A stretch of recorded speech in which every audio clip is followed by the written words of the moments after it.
Jiang Haoyi was just an ordinary 19-year-old high school student. His school life was simple. Wake up in the morning, head to school, and that was it. Haoyi liked living this way, a peaceful life where no one paid him much attention. It felt free and calm, and he thought it would be enough if things stayed like that forever. One day, while Haoyi was in class studying, a beautiful girl suddenly entered his classroom. Her name was Zitao. The male students were shocked by her unexpected appearance. Everyone wondered why Zitao had come to their class and couldn't help but admire her figure. Out of nowhere, Zitao grabbed Haoyi's hand while he was daydreaming. Haoyi was stunned and couldn't understand why Zitao was holding his hand. To his surprise, Zitao looked embarrassed. She placed Haoyi's hand on her stomach and declared that she was pregnant with his baby. Haoyi was dumbfounded. He couldn't comprehend what Zitao was saying. His classmates immediately erupted in anger, shocked that someone like Haoyi could have wronged a girl like Zitao.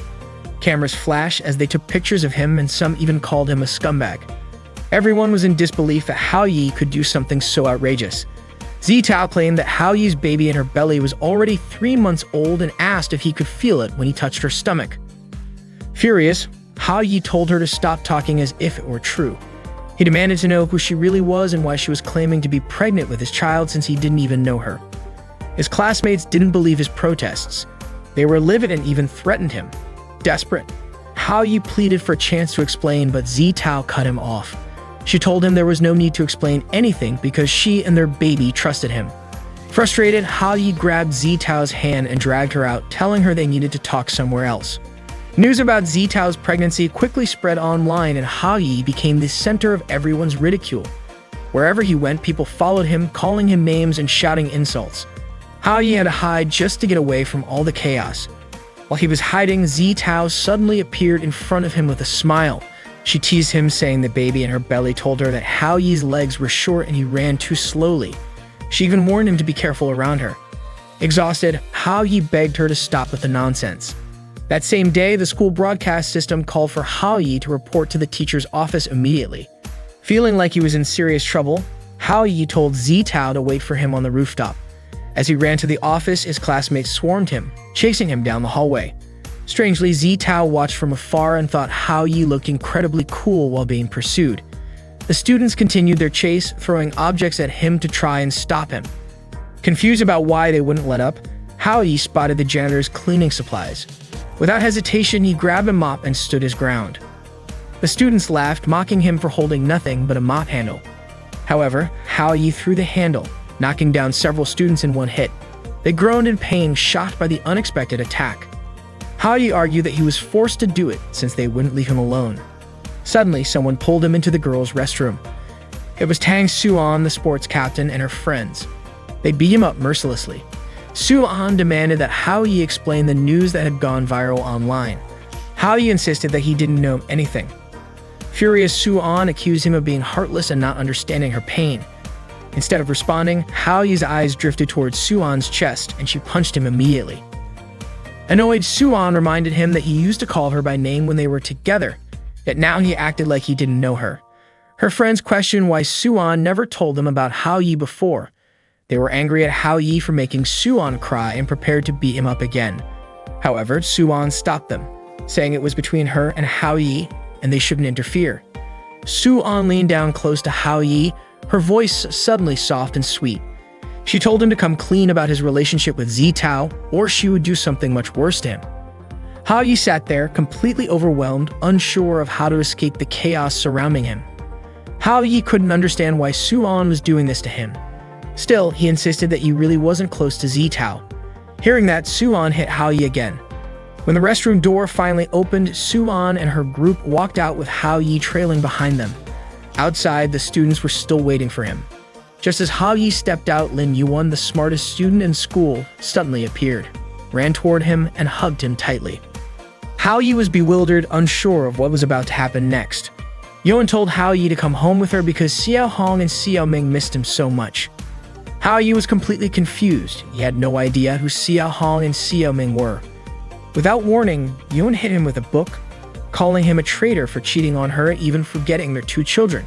Just as Yuan was about to hit him even harder, Suan intervened, grabbing Yuan's hand in time. Suan declared that she was the only one allowed to do that to Haoyi. Annoyed, Yuan snapped back, saying that since the earth was formed, Hao Yi was destined to be hers. Students around them started snapping pictures of the argument between Yuan and Suan. While they were busy fighting, Hao Yi saw an opportunity and bolted. One of the students quickly noticed him escaping and alerted the others that Hao Yi was running away. Hao Yi ran for his life, but no matter where he went, people were chasing after him. With no choice, he dashed up the emergency stairs and headed to the rooftop. Zitao was already waiting for him there. Meanwhile, the students continued to chase him up to the roof, followed closely by Yuan and Suan. Yuan stopped abruptly when she saw Zitao standing there. Suan, on the other hand, demanded that Hao Yi explain everything immediately. Feeling overwhelmed, Hao Yi was cornered by everyone, especially those three girls. He didn't even understand what was happening anymore. Desperate, Hao Yi shouted that he didn't know any of the three girls.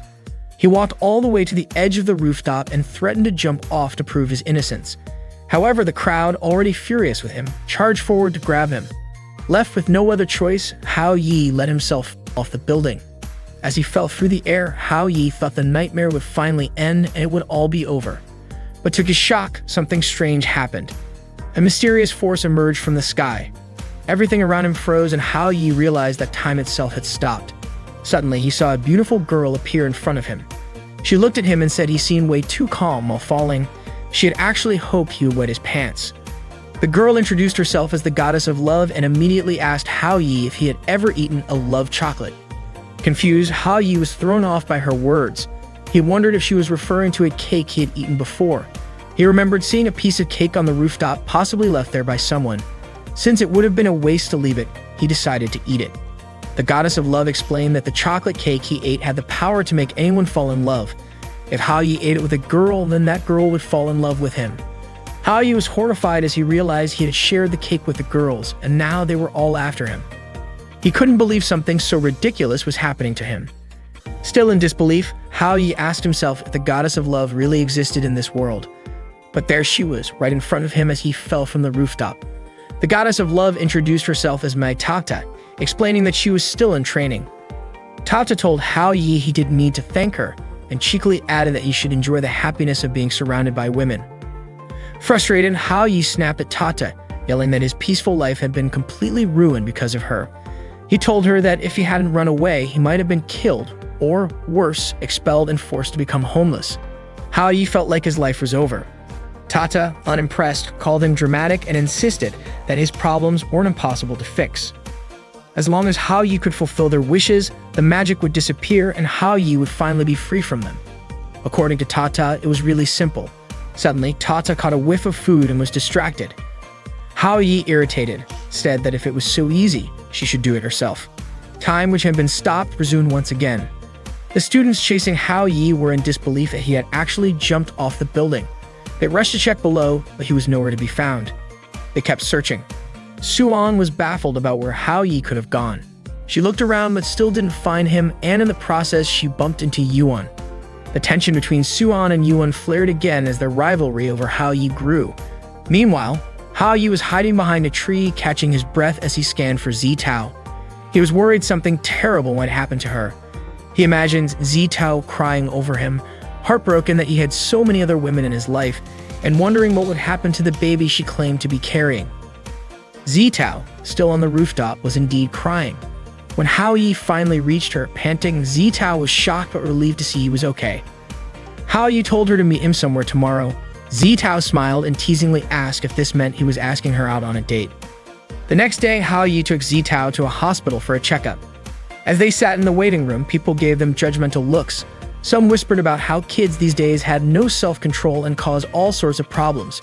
Zitao leaned on Hao Yi's shoulder, and Hao Yi, staring at her, realized how cute she looked up close. Zitao asked him to take her to get the test results. Before Hao Yi could respond, Zitao commented on how kind he was and said she was sure he would make a great dad someday. The doctor suddenly appeared with the results, confirming there was no baby in Zitao's stomach. Hao Yi was ecstatic to hear this. Zitao, however, was puzzled, insisting she had felt a baby inside her. She quickly concluded it was her fault and vowed to try harder next time to get pregnant. She even suggested they buy something to speed up the process, claiming she knew all about it. Hao Yi quickly changed the subject, suggesting they visit her family to clear things up. When they arrived at Zitao's house, Hao Yi was stunned. The place was a grand mansion, practically a castle. Servants greeted Zitao, addressing her as princess. That was when Hao Yi realized Zitao came from an incredibly wealthy family. Hao Yi couldn't wrap his head around why someone as perfect as Zitao wanted him to fulfill her wishes.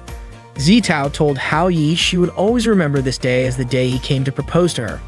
Hao Yi couldn't even fathom it. Even in his wildest imagination, he was still a loser. He silently acknowledged that his life was nothing but a mess. Zitao, on the other hand, said that even if her father rejected him, she'd still be happy because Hao Yi at least tried. A maid arrived to greet Zitao and asked who Hao Yi was. Zitao was about to call in her boyfriend, but Hao Yi quickly covered her mouth. He introduced himself as a close friend of Zitao's father instead. The maid greeted Hao Yi warmly. Hao Yi was taken aback to learn that Zitao lived alone. The maid explained that Zitao's father worked abroad and never returned home, and she pitied Zitao for it. Hao Yi then decided it would be better to leave since Zitao's father wasn't around. However, the maid insisted that Hao Yi stay, saying Zitao specifically asked him not to leave. Just then, one of Zitao's guards arrived with news from the school. The school had called and reported that a student named Hao Yi had kidnapped Zitao.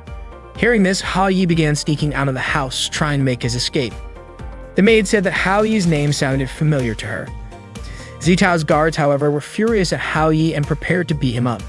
Hao Yi pleaded with them, insisting that they had misunderstood the situation, but the maid urged them to attack him anyway. Hao Yi ended up getting severely beaten.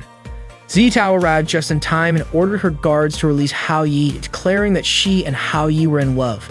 The guards hesitated momentarily, but one of them scoffed and said that if Zitao truly loved someone like Hao Yi, the world might as well be ending. He instructed the others to finish Hao Yi off. Once again, Hao Yi was brutally attacked. Zitao shouted that she didn't care if Hao Yi was poor or unemployed. Even if the best he could do was support her as a scavenger, she would still marry him. Despite her words, the guards showed no mercy and continued to pummel Hao Yi. Through her tears, Zitao vowed to try harder next time, even though she wasn't pregnant anymore. She encouraged Hao Yi to give it his best tomorrow as well. Hearing this, the guards became even more enraged and intensified their assault on Hao Yi. Zitao finally pleaded with them to stop torturing Hao Yi. By now, Hao Yi had been thrown against a wall and gasping for air, begged Zitao to stop talking. Zitao quickly pulled Hao Yi to his feet and dragged him into her room, slamming the door shut behind them. The guards pounded relentlessly on Zitao's door, demanding to know what Hao Yi was doing inside. Zitao refused to open it and declared that her love for Hao Yi was pure and true. Hao Yi panicked, clamped his hand over Zitao's mouth, begging her to stop shouting.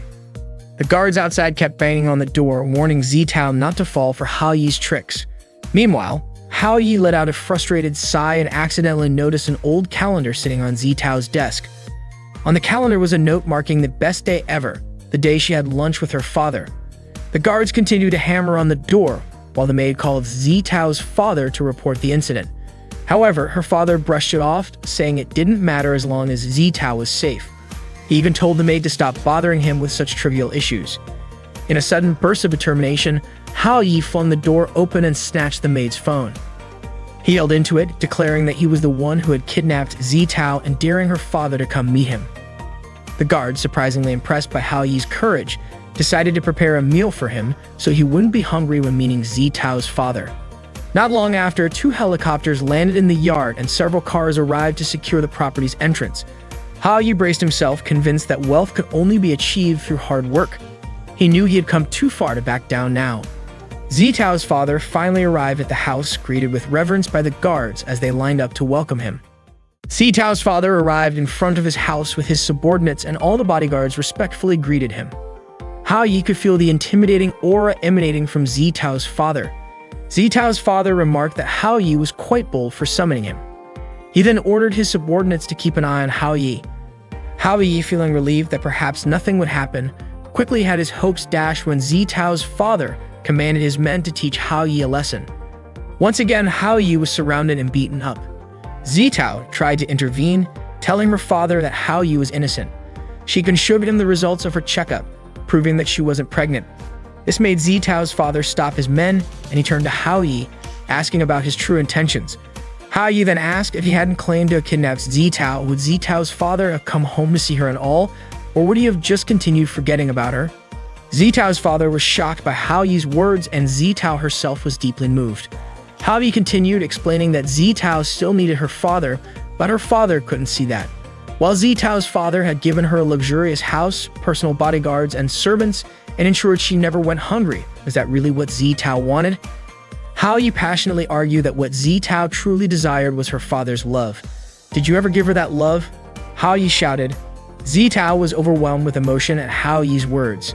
Zitao's father, furious, grabbed Hao Yi by the collar and yelled, "What do you know about love? Do you think money grows on trees?" Hao Yi pleaded with him to stop hurting his own family. He then showed Zitao's father a calendar from the previous year, marked as Zitao's best day. It made her father remember a joyful moment they'd shared together during a simple lunch. It dawned on him that what Zitao wanted most was to be with him. To others, that moment might not have seemed like much, but to Zitao, it was her biggest dream. Hao Yi asked Zitao's father to think it over. Even the maids and bodyguards were moved to tears by Hao Yi's sincerity. They praised him, saying he was a truly good person. Hao Yi then said his goodbyes, running off quickly in an attempt to escape. However, it turned out he was just running in circles and ended up right back where he started. Zitao caught up to him and placed a hand on his shoulder. Confused, Hao Yi asked how she caught up so fast. Zitao replied that she had simply taken the back door. Zitao thanked Hao Yi and kissed him, but suddenly, she disappeared. Hao Yi was stunned and wondered what had just happened. Had Zitao vanished? Out of nowhere, Tata appeared, explaining that Zitao hadn't disappeared. Instead, her magic had worn off. Tata congratulated Hao Yi for fulfilling Zitao's wish. Meanwhile, Zitao lay asleep in her bedroom. Her father approached her and asked if she'd like to have lunch with him. Tata admitted she was surprised Hao Yi resolved everything so quickly. Hao Yi grumbled that he simply hated overly complicated problems. He left in a hurry, muttering that his life had nearly ended because of Zitao, but was thankfully resolved in just 2 days. At least he didn't have to see Zitao sad anymore. Tata smiled at Hao Yi's seriousness. The next day, on his way to school, Hao Yi tripped and found a flyer that featured him being sought after as Yuan's husband. Flyers were scattered everywhere around the school. Hao Yi was dumbfounded and wondered what on earth was happening now. He didn't know when all this trouble would finally end, and even compared himself to the legendary king of a harem who achieved eternal happiness. If only that were true for him. Trying to avoid attention, Hao Yi covered his face and crept toward his classroom. He even resorted to crawling to his seat. Meanwhile, a girl was seen searching for Hao Yi, eventually discovering which class he was in. Hao Yi finally made it to his desk, but suddenly caught a familiar fragrance. He looked up to see Zitao standing in front of him, asking if he wanted to go out with her. Hao Yi was shocked and asked how Zitao could remember him. She smiled and replied, "How could I ever forget you?" She then thanked Hao Yi for everything he had done for her. Panicking, Hao Yi called out for Tata, who immediately appeared, freezing time. Hao Yi demanded to know what was going on, pointing out that Tata herself had said Zitao's magic had disappeared once her wish was fulfilled. Tata sheepishly admitted that she had forgotten to tell him something because he had left too quickly the day before. When the love magic ended, the enchanted memories also disappeared, but normal memories remained intact. Everything that happened during those 2 days would not be forgotten by Zitao, which meant that whatever feelings Zitao had for Hao Yi came from her heart alone. Before Hao Yi could complain to Tata about all the trouble, Tata suddenly disappeared and time resumed as normal. Just as Zitao was about to ask why Hao Yi had mentioned Tata, Hao Yi quickly brushed it off, saying it was nothing important. Zitao concluded that Hao Yi had agreed to go out with her. Out of nowhere, someone appeared and threw a knife that narrowly missed Hao Yi. The girl's name was Aishen Shili. She called Hao Yi honey and asked why he hadn't invited her on his date. Shili then interrogated Hao Yi about his relationship with Zitao. Terrified, Hao Yi stammered that it was all a misunderstanding. Shili, however, declared that she would clear up the misunderstanding herself. Without warning, she kissed Hao Yi fiercely on the lips, shocking their classmates, who shouted about how daring the two of them were. Shili then smugly asked Zitao if she understood now that Hao Yi belonged to her. Hao Yi, rendered helpless by Shili, desperately asked for help. Just then, Shili's mother appeared and smacked a bag into Shili's face, telling her to stop what she was doing. Shili, still recovering, asked what her mother was doing there. Her mother was stunned that Shili had traveled all the way from America just to see Hao Yi. Hao Yi nervously greeted Shili's mother, but both Shili and her mother immediately told him to be quiet. Shili's mother demanded that Shili return home, but Shili refused, boldly claiming that no one could stop her from being with Hao Yi. Shili's mother, clearly disapproving of her daughter's relationship with Hao Yi, insisted that Shili give up on him. The two began to fight right in front of everyone. Shili's mother easily won, leaving Shili lying on the ground completely defeated. The students wasted no time snapping photos of the spectacle. Shili's mother ordered her subordinates to take Shili away immediately. As she was about to leave, Hao Yi nervously asked if she was really going to take Shili back to America. Shili's mother simply replied, inviting someone and asking them to leave are two very different things.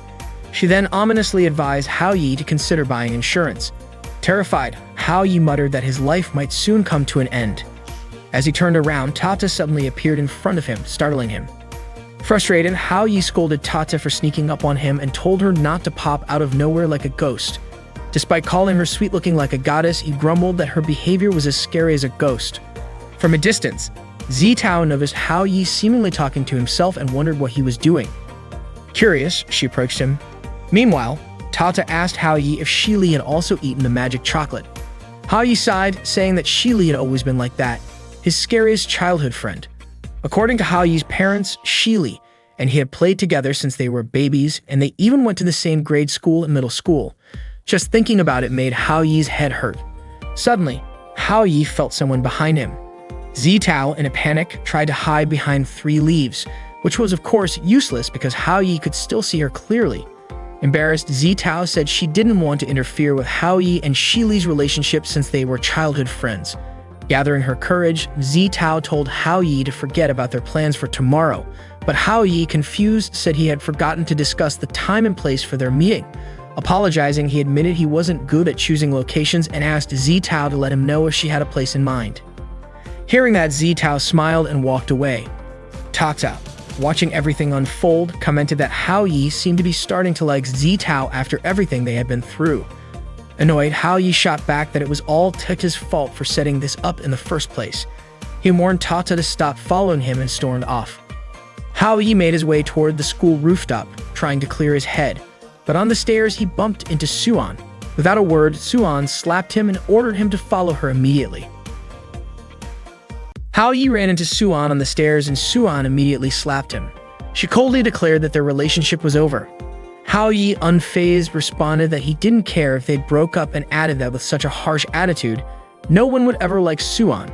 Furious, Suan stormed off, leaving Hao Yi stressed and frustrated. Tata appeared moments later, asking what had happened to Hao Yi in the short time she'd been gone. Hao Yi explained that he had just been slapped and dumped by Suan. Even though Suan's feelings were fake, suddenly being dumped like that still made him upset. Hao Yi then asked Tata why Suan had decided to break up. Was it because the problem wasn't resolved? Tata smirked and said that Hao Yi clearly didn't understand women. She explained that when most women ask for a breakup, it's usually a warning sign. Tata then disappeared before Hao Yi could respond, leaving him worried that something terrible might happen to Suan. He even wondered if she might be planning to hurt herself. Later that afternoon, Hao Yi saw Suan punishing a group of boys by making them do push-ups. They looked utterly exhausted, struggling to complete the hundreds of push-ups Suan demanded. She scolded them, saying they deserved this punishment for losing a bet to the girls. One of the boys begged for forgiveness, promising they wouldn't underestimate her again. Instead of forgiving him, Suan sprayed him with water. Tata and Hao Yi watched the whole thing from a distance. Tata remarked that Suan was truly oppressive, managing to stay completely unfazed despite just having broken up. Seeing how bad the situation was, Hao Yi decided he had to step in and save the poor boys. Tata teased him, pointing out that he could barely save himself. Hao Yi approached Suan, trying to reason with her. He told her that it was just a bet and there was no need to push them so hard. Suan scoffed, mocking Hao Yi for daring to confront her after what had happened between them. The boys cheered Hao Yi on, calling him their savior, but Suan quickly silenced them by spraying them with water again. In a panic, Hao Yi grabbed the water sprayer from Suan, but in the struggle, he accidentally sprayed her instead, soaking her completely. Frozen in fear, Hao Yi braced himself, convinced that Suan would kill him. But instead, Suan looked at him and said that he was far too kind and loved everyone too much. She finally realized why Hao Yi couldn't stay loyal. With that, Suan turned and walked away. The boys, now free from Suan's punishment, celebrated Hao Yi's arrival. They couldn't believe he had the courage to stand up to her, considering how terrifying she was. Suan, meanwhile, headed to the bathroom to clean up. As she washed, she couldn't stop thinking about Hao-yi, muttering to herself that he was trash who didn't deserve her love. Determined to move on, she told herself that everything was over and tomorrow would be a fresh start. The next day, Hao-yi overslept and woke up to find Shili lying on his bed. Shocked, he asked what she was doing in his room.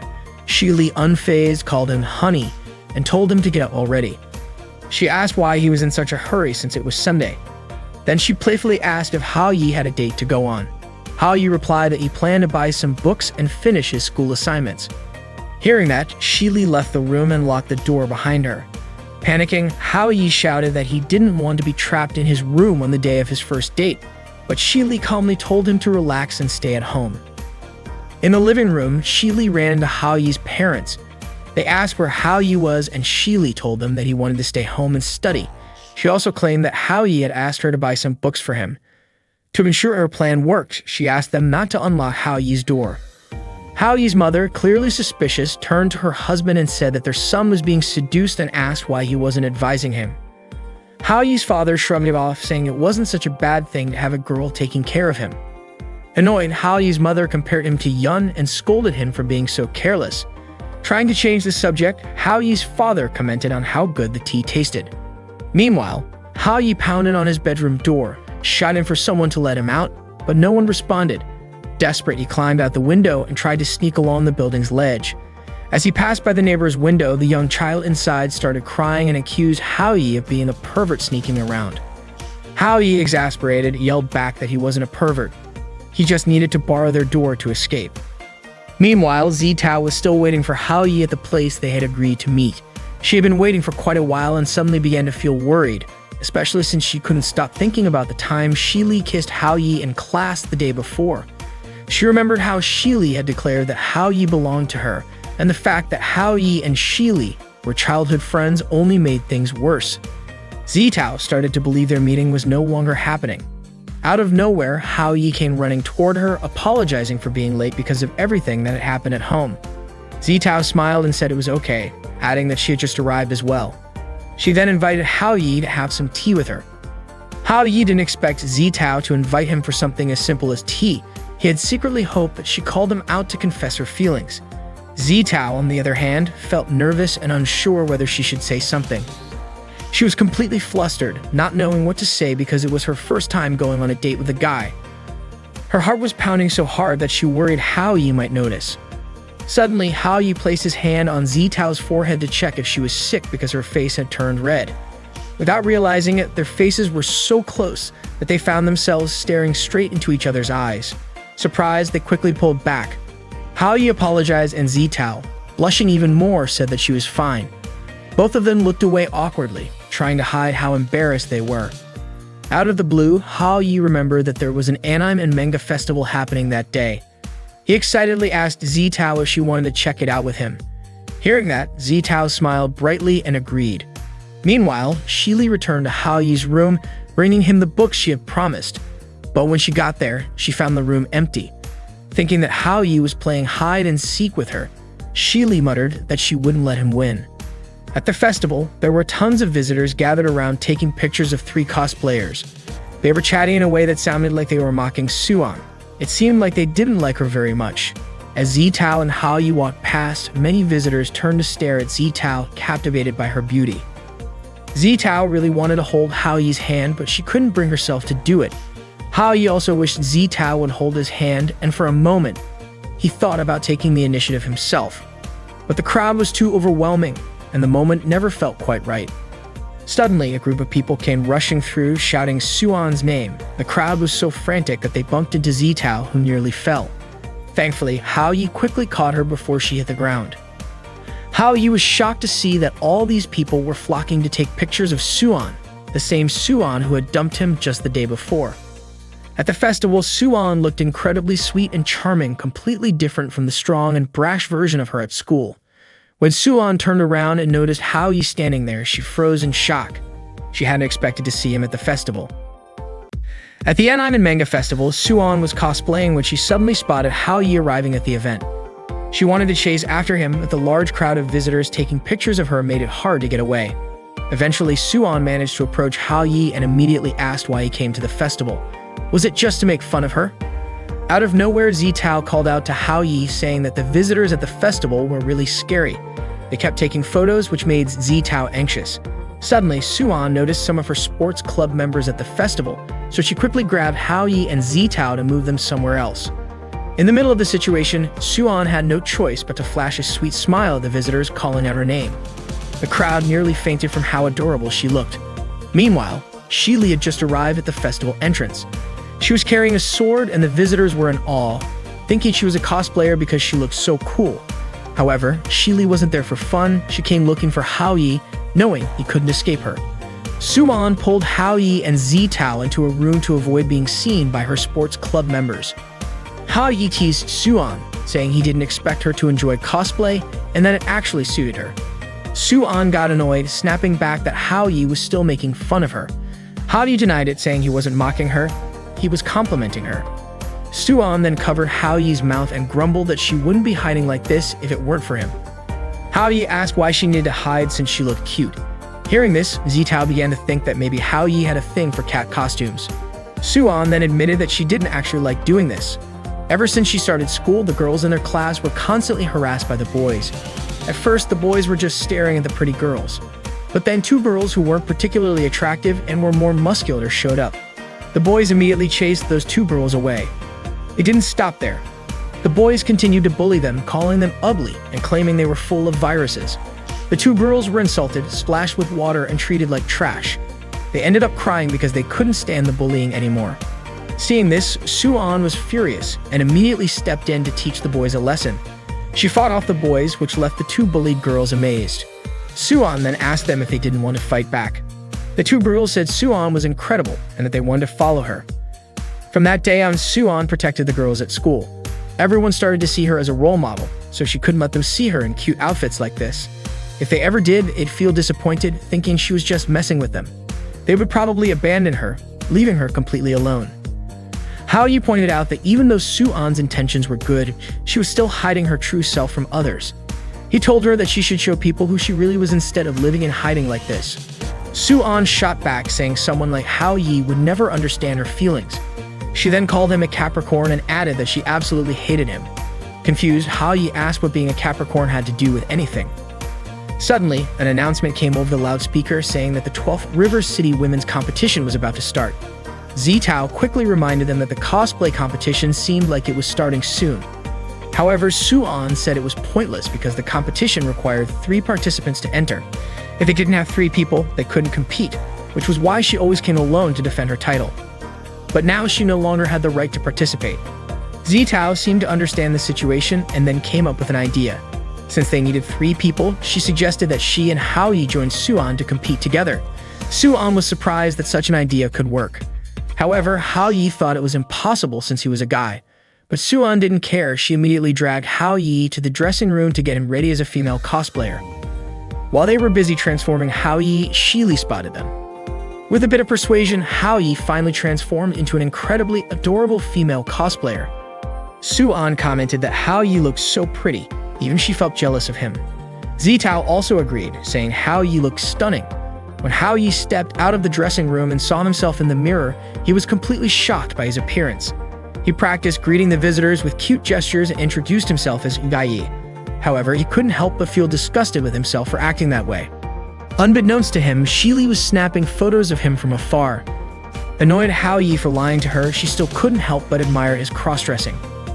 She thought it was so cute that she could just eat him up in one bite.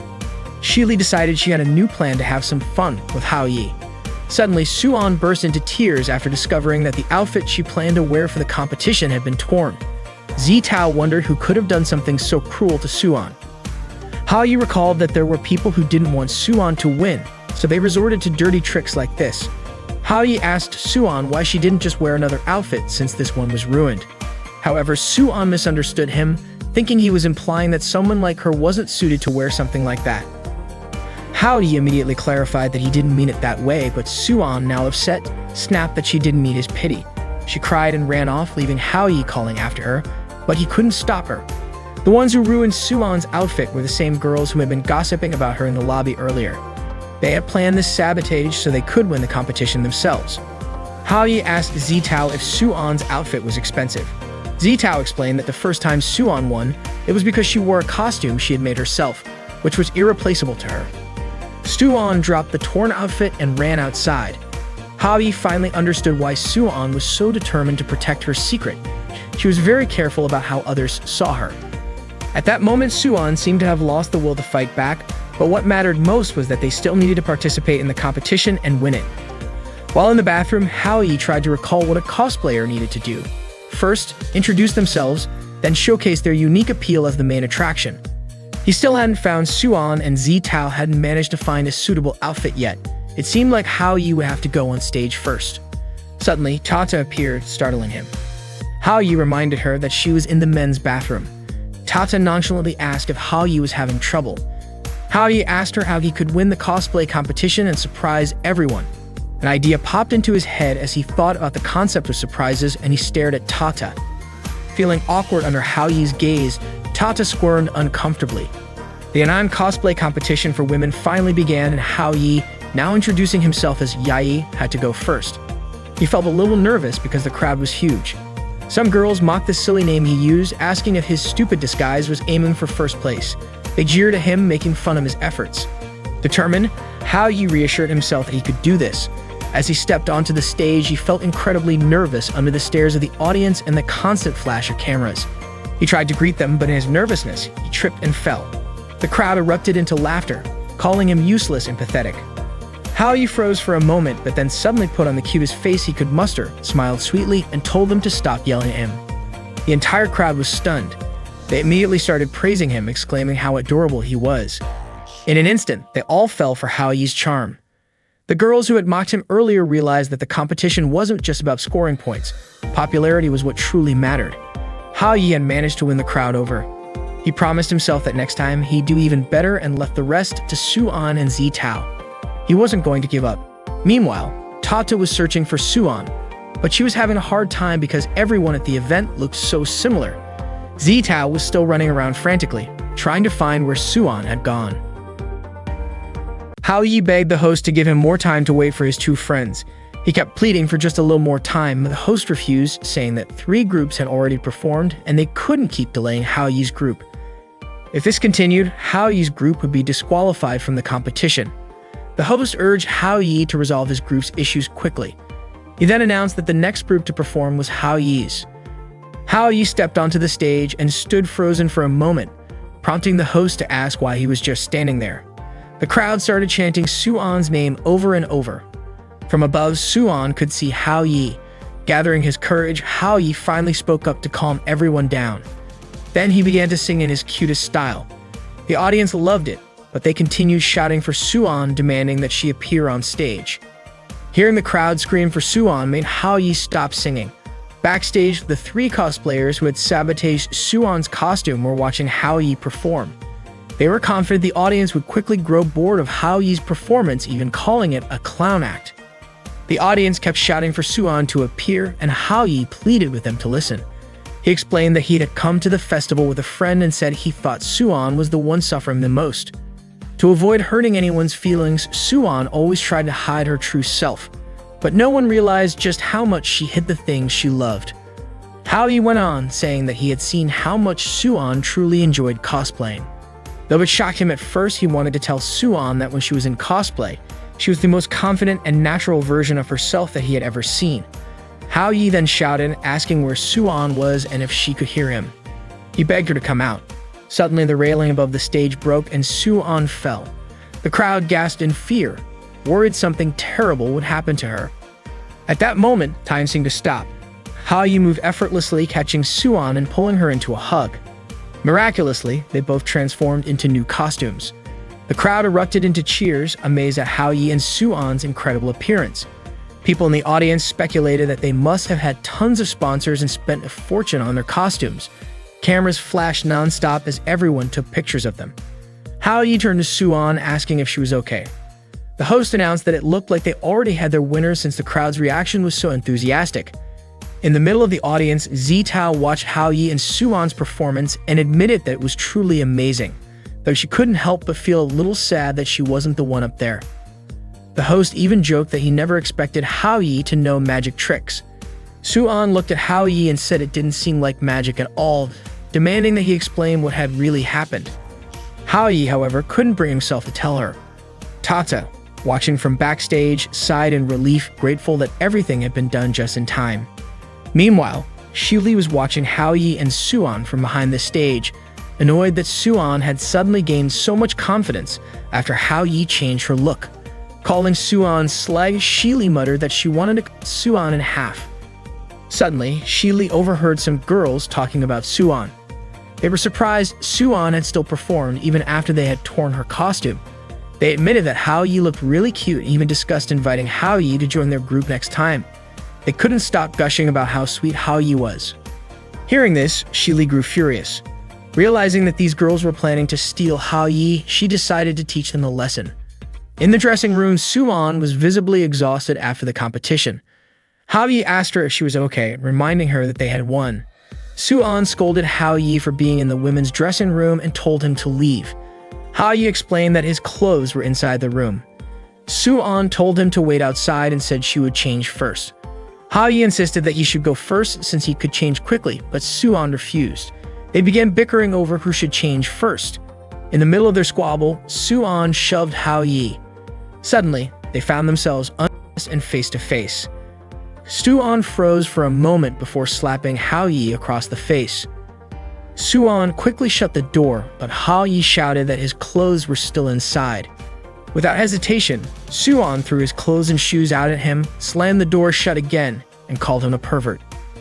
Just then, Tata approached Hao Yi and asked if he was in trouble. Frustrated, Hao Yi snapped at her, asking how she could even ask such a question. After all, wasn't she the one who had caused all this mess? Tata froze in shock, only to realize Hao Yi was undressed.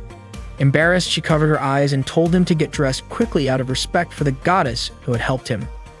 Hao Yi, still annoyed, blamed Tata for not warning him that the outfit would disappear after some time. Apologetic, Tata admitted she wasn't very skilled with magic and often made mistakes when nervous. She confessed she had the lowest rank among all her peers. Hao Yi softened and reassured Tata that it wasn't her fault. He admitted that if she hadn't shown up at the right moment, he wouldn't have been able to save Suan. Hao Yi then thanked Tata, acknowledging that it was thanks to her always watching over him. Tata found herself marveling at how strange humans could be. Zitao then approached Hao Yi, inviting him to head home. Hao Yi suddenly realized he had forgotten about her entirely. He asked if Suan would be joining them on the way back, but Suan told him to go ahead without her. Curious, Suan asked why Hao Yi would even consider inviting her to walk home with him. Little did she know 3 girls who had earlier sabotaged her outfit were trapped inside the wardrobe where she had changed. Apparently, Shili had locked them in there. Meanwhile, Hao Yi only escorted Zitao as far as the station because he had something else to do. Zitao assumed it must be related to Suan. Before parting ways, Zitao thanked Hao Yi for walking her to the station, saying she had a wonderful day.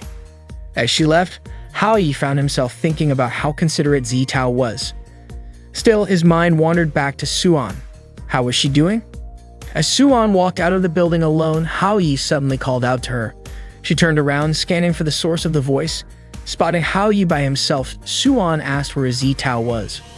Hao Yi explained that he had sent Zitao home without him because there was something he wanted to talk about with Suan. Surprised, Suan asked if Hao Yi felt sorry for her. Without missing a beat, Hao Yi invited Suan to come over to his place and stay the night. Furious, Suan slapped Hao Yi across the face and called him a pervert. She ran off, shouting that she didn't want to talk to him ever again. As he rubbed his cheek, Hao Yi realized that the love spell on Suan must have worn off now that his wish had been fulfilled. Still, he wondered when Suan would ever show her true self. That night, Hao Yi arrived at a woman's house. When she opened the door, she immediately commented on how long it had been since Hao Yi had visited, especially at such a late hour. Smiling, she invited him inside. That night, Hao Yi went to the home of his teacher, Jiran. Ran opened the door and commented on how long it had been since Hao Yi last visited her, especially considering it was already late at night. She invited Hao Yi in and he asked if she was also staying up late. Hao-yi was startled when he saw Ron's revealing outfit and asked if she could wear something a bit more modest. Ran responded by asking what exactly Hao-yi was worried about, especially since it was just the two of them in the house. It became clear to Hao-yi that Ran hadn't changed at all. Ran's house was a complete mess, filled with trash from food and drinks. Hao-yi couldn't believe how long it had been since Ron last cleaned. He was suddenly shocked to see a bride lying on a chair. He thought to himself that it was no wonder Ron was still single. Her life was so chaotic. The sink was overflowing with dirty dishes and her fridge was empty. Hao-yi remarked that even a mouse would starve if it lived in her house. Ray then asked why Hao-yi had come to see her. Was it because his new girlfriend, Shili, was bothering him again? Hao-yi quickly clarified that Shili wasn't his girlfriend. She was just a childhood friend. When they were kids, Shili used to cry because Hao-yi was always better at everything, even though she tried her best, but still couldn't surpass him. To comfort her, Hao-yi told Shili she would definitely do better one day. A few days later, Hao-yi noticed something strange about Shili. He was puzzled as to why she kept chasing him and hitting him. Shili yelled at him, accusing him of lying to her. Hao-yi had told her that her grades would surpass his, but reality didn't match his words. Frustrated, Shili demanded Hao-yi tear up his exam papers so they could compete on a level playing field again. Of course, Hao-yi refused and chose to run away instead. This made Shili even angrier with him. In middle school, Hao-yi's grades remained higher than Shili's, which annoyed her to no end. She started hitting him again and even threatened him not to upset her further. Since then, Hao-yi decided to intentionally let Shili win. Shili was delighted by her victories, and the two of them managed to get through middle school without further problems. However, during summer classes, Shili shouted from outside the classroom, saying she didn't care if Hao-yi's grades weren't as good as hers. She wanted him to go to America with her, and she would cover all the expenses. Hao-yi opened the classroom window and told Shili to stop as he had no intention of going with her. The other students gathered around, curious about the commotion. Shili suddenly proposed a bet. If her grades were better than Hao-yi's in the next exam, he would have to go to America with her and attend school there. In the following exam, Hao-yi achieved the highest score. His classmates were surprised by his sudden improvement. Shili confronted him and asked if he hated her or if he truly didn't want to go to America with her. Hao-yi assured her it wasn't like that and asked her not to misunderstand. Shili started crying and walked away. Hao-yi couldn't help but wonder if Shili's life was more difficult than he realized. Ray then asked if Hao-yi was tired of always letting Shili win. Hao-yi replied that in the next exam he would try even harder, and if there was anything he didn't understand, he would call Ran for help. Ran was shocked, saying it had been a long time since she'd seen Hao-yi so serious. She offered him a drink, which he accepted. That same night, Zitao wanted to send a message to Hao-yi but couldn't decide what to write. Suddenly, Hao-yi messaged her first.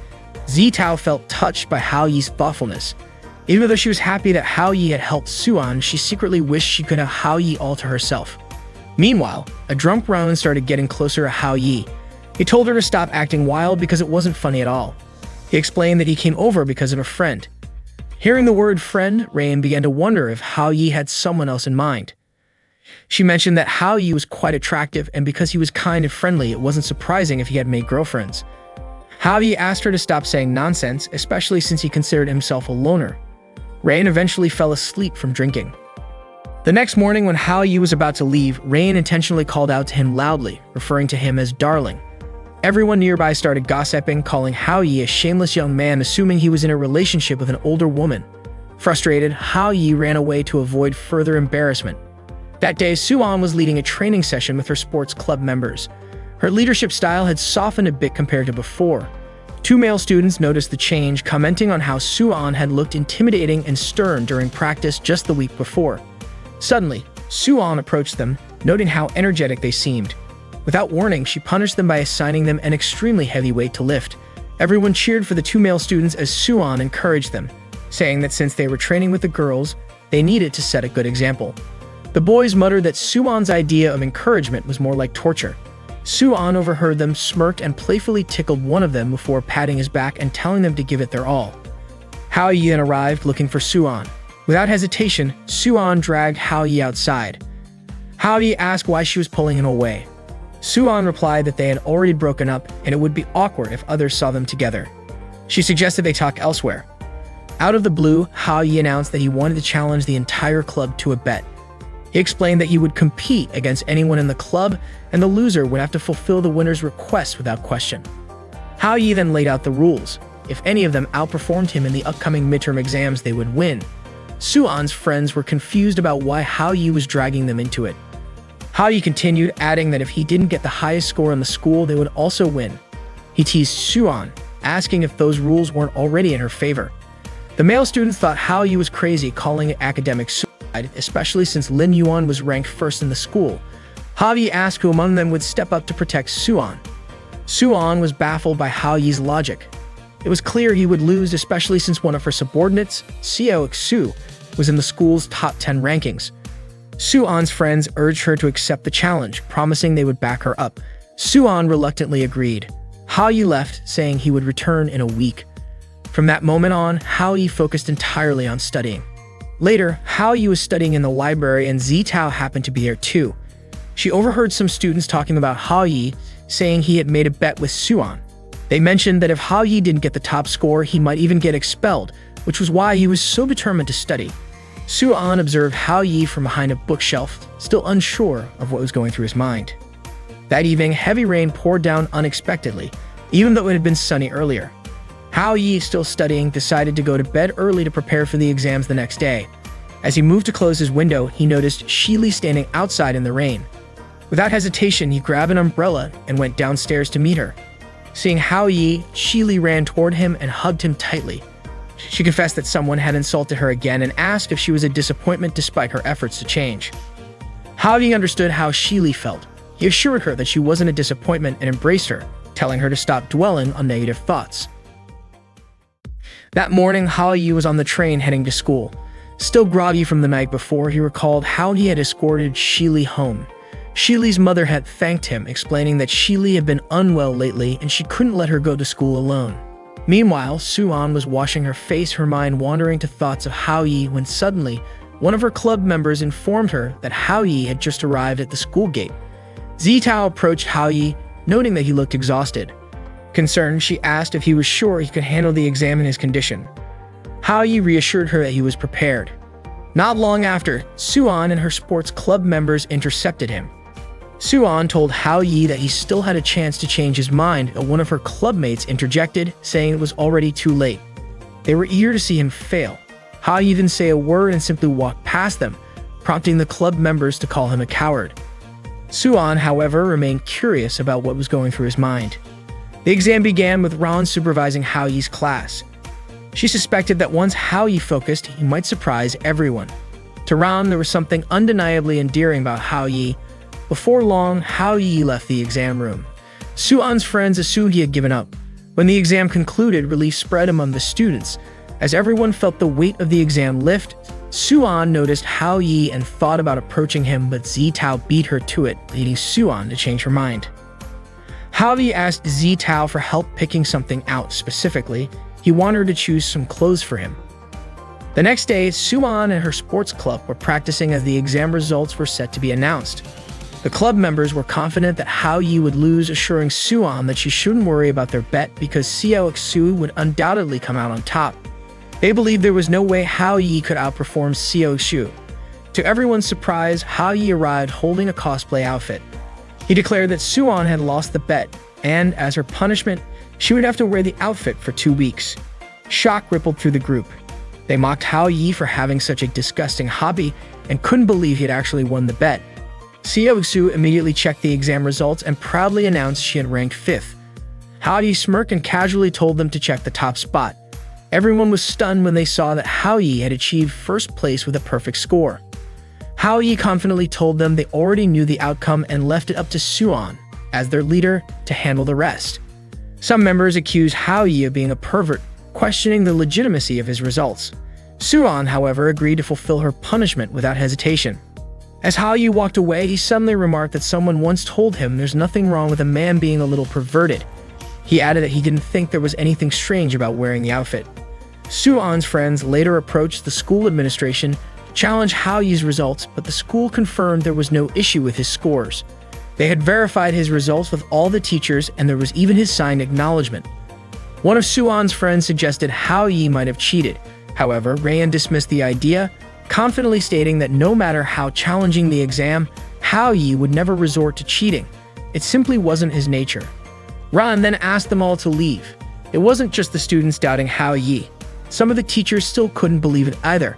When the announcement board showed Hao Yi's name at the top of the rankings, the students gathered around in shock, questioning whether he had actually refrained from cheating. Meanwhile, murmurs spread that Suan, the sports club president, had lost a bet. Suan stood nearby wearing the cosplay outfit and holding a brochure for the sports club with a forced smile. Male students immediately flocked to her, intrigued enough to consider joining the club. Suan's friends pitied her, blaming Hao Yi for the embarrassing situation. As Hao Yi approached her, he noticed for the first time that the outfit she wore was actually from an anime festival. Curious, he asked her how the clothes he'd given her were holding up. Suan complained that they were too tight. Hao Yi, unfazed, announced to everyone that Suan would be wearing that outfit while recruiting new members for her club. He leaned in and whispered to her, "From now on, it's all up to you." Suan then stepped forward, acting cute and cheerful to promote the sports club. Her performance earned praise from the onlookers, and Suan smiled with relief, even thanking Hao Yi. From afar, a girl watched them, wondering if Hao Yi had completely forgotten about his family. Later that evening, Hao Yi felt drained. He confided in Tata, telling her about the 2-week cosplay punishment he'd given Suan. Tata teased him, saying that he was already losing his edge with Suan, and that he couldn't use the same trick twice. Confused, Hao Yi pondered whether he needed a new plan. Suddenly, Zitao showed up and asked what was going on. Hao Yi dismissed her question, saying he was just feeling hot and trying to cool off. Right then, Suan arrived and threw the outfit Hao Yi had given her at his feet. Furious, she accused him of humiliating her because the clothes were clearly made for a child. Hao Yi tried to explain himself, turning to Zitao for backup, but Zitao, visibly nervous, excused herself, saying she had to leave for dinner with her dad. Seeing Hao Yi's apologetic face, Suan cracked a smile and told him she forgave him. Despite the bizarre circumstances, Suan admitted to herself that she felt happy. Hao Yi, too, smiled, reaffirming to himself that maybe there really wasn't anything wrong with a man being a little mischievous. The next day, while walking down the school hallway, Tata asked Hao Yi about who Shili had been talking about the previous night. Hao Yi replied that Shili was talking about her boyfriend. Tata was shocked, assuming Shili had been referring to Hao Yi. Laughing, Hao Yi clarified that he wasn't Shili's boyfriend. It was actually her ex-boyfriend she had been talking about. If it weren't for that guy, Shili wouldn't have ended up in her current situation. Out of nowhere, 2 little kids ran up to Hao Yi, calling him Dad. Hao Yi was utterly stunned, especially when Lin Yuan appeared alongside them. Yuan then said they were his children. This revelation shocked Hao Yi so much that he felt his soul leave his body, but Tata caught his spirit and put it back. Yuan explained that Hao Yi had left home and forgotten about his 2 children. Hao Yi remembered Yuan had once mentioned their children's names were Ming and Hong. Smiling behind Yuan, Tata seemed amused. Hao Yi quickly told her to keep quiet, adding he'd deal with her later. Misunderstanding, Yuan looked hurt, thinking Hao Yi was directing his harsh words at her. Hao Yi hurried to clarify that he wasn't speaking to Yuan. Yuan then asked if Hao Yi could come home that evening. Just then, Ming complained he was hungry. Hao Yi suggested that Yuan take Ming and Hong to get some food from the front of the school while he handled something important. He promised to meet them at the school gate and asked the kids to call him uncle while in public. After they left, Hao Yi confronted Tata, visibly irritated. He demanded to know how much more she was hiding from him and why she kept complicating his life. Tata apologized, saying she'd been too busy to inform him earlier. She explained that the contract's primary purpose was to fulfill the wishes of the girls involved. If time passed and the contract remained unfulfilled, the magic would activate and their wishes would automatically come true.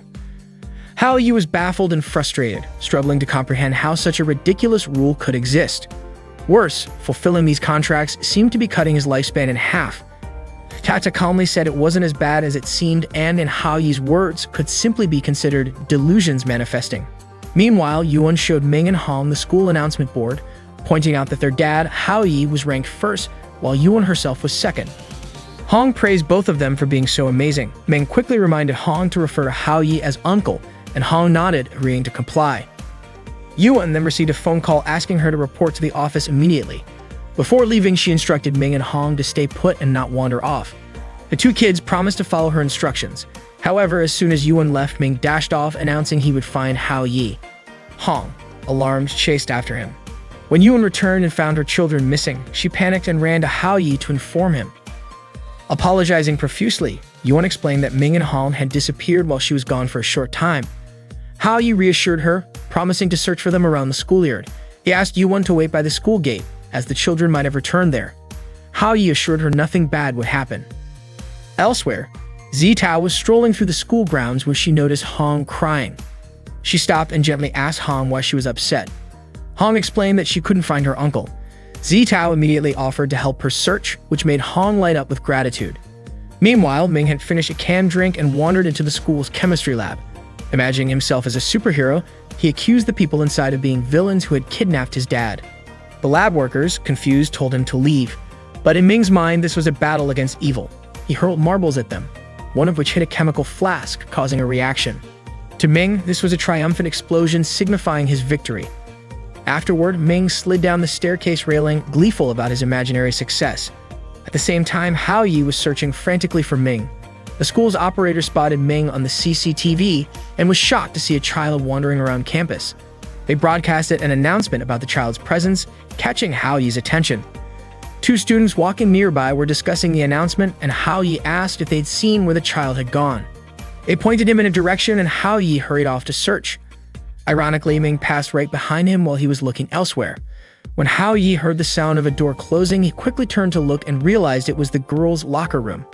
Hesitating, he peeked inside, spotting Ming hiding under a table in the middle of the room where several girls were changing. Hao Yi wanted to go in and get Ming out, but he feared being attacked again for looking like a pervert. He even considered leaving Ming there, trusting that a little kid like him wouldn't do anything wrong. Suddenly, a hand tapped Hao Yi on the shoulder, startling him. It was Tang Xuan, who immediately demanded to know what he was doing sneaking around. Without waiting for an explanation, she punched him. Meanwhile, Zitao offered Hong a drink and learned that the uncle Hong was searching for was Hao Yi. This revelation delighted Zitao because it gave her another reason to approach him. She invited Hong to continue searching together, but their attention was caught by a group of students gossiping about Hao Yi causing trouble in the gym. Worried, Zitao decided they needed to check it out. Back in the locker room, Hao Yi had been caught peeking and was now surrounded by angry girls.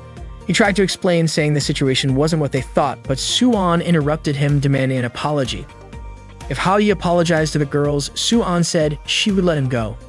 Hao Yi begged them to hear his explanation, but the crowd wasn't interested. Just then, Ming appeared, declaring he would rescue Hao Yi. He ran into the room and pulled on Suan's clothes, startling her and causing her to hastily cover herself. One of the students pointed out that Ming was the child who had caused all the commotion. Hao Yi pleaded with the girls not to blame Ming and insisted they hold him accountable instead. Zitao and Hong arrived at the scene, and Hong immediately ran to Ming. A friend of Suan accused Hao Yi of being a voyeur and threatened to attack him. Hao Yi, forgetting his own predicament, tried to act like a hero for Ming. Suan told her friends to teach Hao Yi a lesson. While all of this unfolded, Yuan waited at the school gate until the dismissal bell rang. Hao Yi eventually showed up with Ming and Hong and Tao. Yuan immediately hugged the children, relieved they were safe. Hao Yi reassured her that there was nothing to worry about. They were fine. Out of nowhere, Tata appeared, calling Hao Yi an exhausted parent and offering to give him a special reward by lightly pounding on his back. Hao Yi suggested it would feel better if she massaged his shoulders instead. Hearing this, Yuan stood up and began massaging Hao Yi's shoulders, but Hao Yi quickly told her he wasn't asking her to do it. Hao Yi then told Yuan there was something important she needed to understand. He asked her to take a good look at Ming and Hong, who appeared to be around 7 or 8 years old. Yuan nodded. Hao Yi pointed out that neither of them was even 20 years old yet.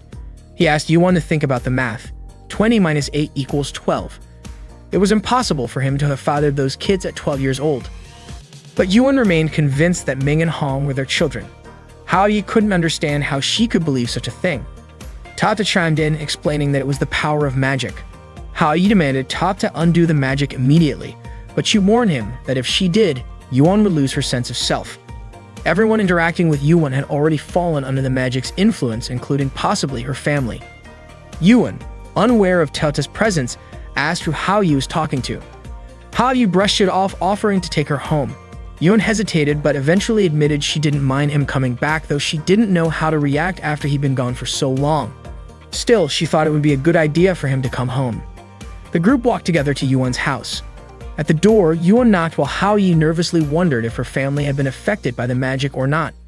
When the door opened, a knife flew past, narrowly missing Hao Yi. Yuan, unfazed, asked her mother what she was cooking because it smelled delicious. Her mother, glaring sharply at Hao Yi, coldly said, "So you finally decided to come home." That evening, Hao Yi returned to Yuan's house, where he was greeted by a knife thrown by Yuan's mother. She angrily called him a scoundrel. The magic's influence had altered her memories. Hao Yi tried to address her as auntie, but Yuan's mother quickly corrected him, demanding he call her mother. She scolded Hao Yi for being away from home for several days, questioning if he'd forgotten how to properly address her, and insisted he say it again. Yuan's mother continued to berate Hao Yi, while Yuan tried to shield Ming and Hong's eyes from witnessing the scene. Yuan asked her mother to stop because Ming and Hong needed to finish their homework after dinner. Reluctantly, her mother backed down, told Hao Yi to come inside, and invited him to dinner. Hao Yi thanked her, almost addressing her as auntie again, but quickly corrected himself, calling her mother. It was Hao Yi's first time seeing Yuan's modest home. Yuan prepared dinner and warmly welcomed Hao Yi back. Meanwhile, in her room, Zitao was debating how to approach Hao Yi. She wanted to invite him on a date next Sunday, but couldn't muster the courage to ask him directly. She considered calling him, but worried it might disturb him, especially if he was already asleep. She also feared rejection if she brought it up. Zitao felt utterly confused about what to do. Back at Yuan's house, Hao Yi suddenly sneezed, a sign someone might be thinking about him. Yuan asked if he had caught a cold. Hong innocently suggested that Hao Yi would feel better if Yuan kissed him. Embarrassed, Yuan told the kids not to say such things and instructed them to finish their chores. While cleaning, Yuan and Hao Yi's hands accidentally touched, making them both feel awkward. Yuan's mother noticed the subtle interaction and announced that she was heading to her aerobics class at the plaza and would be back late. Ming asked Hao Yi for help with his homework, explaining that he had been trying to solve the problems every night. Yuan told the kids to go to bed soon and not to bother Hao Yi, but the children were eager to play with him since it was Saturday the next day. Unexpectedly, Yuan began changing her clothes in front of Hao Yi. Flustered, Hao Yi quickly urged the kids to follow Yuan's instructions and head to bed. He then left the room to watch TV. On the news, a segment aired about a young unmarried couple in their 20s who had eaten forbidden fruit. Hao Yi was puzzled by the relevance of such a story. Yuan, now dressed in a revealing outfit, approached Hao Yi and suggested he rest since she doubted her mother would return that night. Hao Yi was startled and wondered if Yuan was implying he should share a bed with her. The thought overwhelmed him. Yuan apologized for the house being too warm and began fanning Hao Yi. Her kindness and gentle nature struck him, and for a brief moment, Hao Yi thought he'd be lucky if Yuan were his wife, but he quickly shook the thought from his head. Noticing Hao Yi suddenly banging his head, Yuan asked if he was uncomfortable staying at her house. As she moved closer, Hao Yi's heart raced. Just then, his phone rang, breaking the tension. Hao Yi told Yuan he needed to take the call. It was Zitao. She apologized for calling so late, asking if she was disturbing him. Hao Yi reassured her she wasn't and asked why she was calling. Zitao shyly asked if Hao Yi was free on Sunday and invited him to Heizu Amusement Park. Hao Yi agreed to the plan. Unbeknownst to him, Yuan had overheard the conversation and was standing right behind him. She asked what was going on. Startled, Hao Yi stammered that someone had simply asked him to return home. Yuan then asked Hao Yi to promise her that he would take the kids to Heizu Amusement Park on Sunday, since it had been a long time since they'd gone anywhere together. Hao Yi was confused because he had already agreed to meet Zitao on Sunday. He felt torn, caught between two conflicting thoughts. On one hand, he had to take care of the kids since they were supposedly his, and as a father, he couldn't neglect his responsibilities. On the other hand, Hao Yi realized that these children weren't actually part of his life, and he needed to make Zitao, the beautiful and wealthy woman, fall in love with him. That way, Hao Yi's position would dramatically rise to the top. His mind was racing back and forth between whether to spend the day with Yuan or with Zitao. In the end, Hao Yi decided to go with Yuan. Yuan, however, reiterated that they would be bringing the kids along. Meanwhile, Zitao was busy picking out an outfit for her date with Hao Yi. Suddenly, Hao Yi called her. He apologized for calling so late, but Zitao said it was fine since she hadn't gone to sleep yet. Hao Yi was about to explain his plans for Sunday, but paused when he remembered what Zitao's maid had said, that Zitao didn't have many friends and often felt sad being alone at home. Suddenly, Zitao started crying and said that if Hao Yi was too busy, he didn't have to come. Hao Yi immediately decided that he wouldn't be late and reminded Zitao not to be late either. Zitao smiled, and Hao Yi couldn't believe how those words came out of his mouth so naturally. As Hao Yi walked home, Yuan told him to be careful on the road. Hao Yi, walking home, was deep in thought, realizing he had to handle both situations at the same time. Sunday arrived. By 8:50 a.m., Hao Yi, Yuan, and the kids had already arrived at Haeju Amusement Park. Ming and Hong were really excited to see all the rides there. It wasn't long before the clock hit 9 o'clock a.m., marking the start of Hao Yi's operation. Ming asked which ride they would go on first. Hao Yi suggested they start with the Ferris wheel to get a view from the top. They were amazed by how high the ride went. Hao Yi had already planned everything out. He needed to meet Zitao at 10 o'clock a.m. So the plan was to take them on one ride after another for the next hour. While riding the water wheel, Hao Yi got scared and accidentally hugged someone's leg, thinking it was a pole. The person turned out to be someone's boyfriend, and he got angry at Hao Yi for grabbing his leg. Hao Yi quickly let go. Yuan was upset and asked what Hao Yi had done in front of the kids. She immediately scolded him. When they got off the water wheel, it was 9:27 a.m., meaning Hao Yi didn't have much time left. Yuan asked if he was okay. Hao Yi reassured her that he was fine and suggested they continue with the next rides. They went on various attractions, spinning teacups, swings, roller coasters, and other extreme rides, until 9:53 a.m. After all those rides, Hao Yi felt really nauseous. Yuan asked if he was alright, but Hao Yi couldn't answer. He just covered his mouth and rushed to throw up. Suddenly, food started raining down on Hao Yi. Tata appeared and commented, saying life was short, so why was Hao Yi suffering like this? She said all the food was for him. Hao Yi, irritated, told Tata not to mess with him. Then, a watermelon fell on his head. Tata explained that she came to offer advice, but Hao Yi hadn't even thanked her. Hao Yi replied that he didn't have time to talk to her since he only had 10 minutes left and needed to meet Zitao. Tata asked if Hao Yi was sure about his plan and if he needed help. Hao Yi responded by saying Tata shouldn't underestimate people, and from then on, he just wanted to follow his lead. Hao Yi's plan was simple. At 9:53 a.m., he would sneak out of the souvenir shop. At 9:55 a.m., he would jump the fence from the alley to the plaza. At 9:57 a.m., he would pass through the carousel area. At 9:58 a.m., he would quickly pass the vendors. At 9:59 a.m., Hao Yi would still have 1 minute to meet Zitao. Hao Yi hopes Zitao would be like most girls and show up a little late for a date. That would give him just enough time to fix his hair. Finally, at 10 o'clock a.m., Hao Yi met Zitao. It was exactly 9:59 a.m. and Hao Yi still had 1 minute left before meeting Zitao. He thought Zitao would probably be like most girls and show up a little late for their date. Finally, Hao Yi arrived on time to meet her. Apologizing for making Zitao wait, he was surprised when she said it was her fault for arriving too early. For Zitao, the date that day was incredibly special because there was something important she wanted to share. Hao Yi began to wonder if that important thing might be a confession. Zitao, on the other hand, felt unsure of what to do. She thought about confessing her feelings to Hao Yi but felt too nervous to go through with it. Just as Zitao was debating with herself about whether or not to confess, someone suddenly approached them. The person mentioned that the amusement park was holding a photography event and asked if they were interested in having their picture taken. They advised Hao Yi and Zitao not to look too stiff, since it wasn't supposed to be like an ID photo. The photographer even asked them to stand closer together, saying couples should look intimate. As Hao Yi and Zitao moved closer, the photographer insisted they get even closer, adding, "Aren't couples supposed to look affectionate?" Hao Yi thought the photographer must have assumed they were a couple. He couldn't help but wonder, could someone as wealthy and elegant as Zitao really fall for me? Then, to his surprise, Zitao posed by hugging Hao Yi and asked if that was the kind of pose the photographer had in mind. The photographer gave a thumbs up and prepared to take their photo. Suddenly, a gust of wind blew Zitao's hat off and Hao Yi instinctively caught it. In doing so, his face accidentally moved closer to hers. Zitao smiled, thanked him, and unexpectedly kissed him. Hao Yi rushed to the restroom to splash water on his face. He was puzzled by Zitao's behavior. Why did she kiss me all of a sudden? He found it hard to believe that the most beautiful girl in school could like him. It seemed impossible and made no sense at all. Out of nowhere, Tata appeared and teased Hao Yi, calling him a fool and saying even a god wouldn't be able to save him. Hao Yi asked if it was all just a coincidence. After all, everything he did was just to help Zitao, so there was no reason for her to fall for him. It simply didn't make sense. If it were true, then all the single guys in the world would be doomed. Hao Yi concluded it must be the effect of the chocolate cake. But Tata rolled her eyes and insisted that the chocolate had nothing to do with Zitao's actions. She called Hao Yi stubborn and reminded him she had explained everything to him before. Tata then asked, "Don't you realize all the girls are into you?